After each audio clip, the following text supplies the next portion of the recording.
أديدة على تنفيذ الضربة الحرة لنادي لافيينا.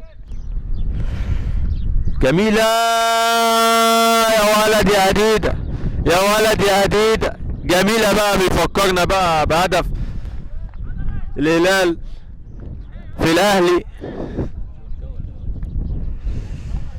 أديدة مولى النجيري والهدف الأول لنادي لافيينا في الدقيقة 32.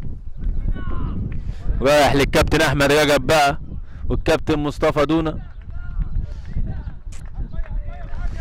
يا ولد يا أديدة.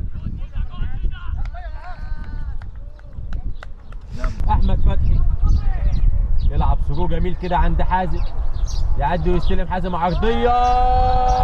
يا ولد يا ولد يا عبد الوهاب، عبد الوهاب. والهدف الثاني لنادي لافيينا في الدقيقه الخامسه بعد مرور 5 دقائق من احداث الشوط الثاني. عرضيه ولا اجمل من احمد فتحي، يتابعها بدماغه عبد الوهاب وتسكن شباك.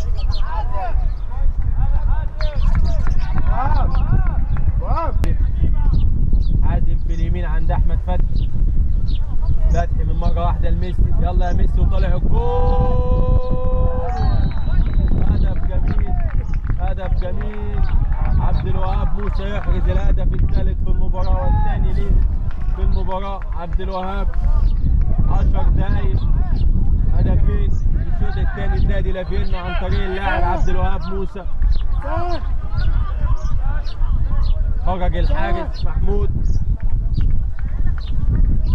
حطها ميسي ويتابعها عبد الوهاب ويحرز الهدف الثالث لنادي لافيينا. تغيير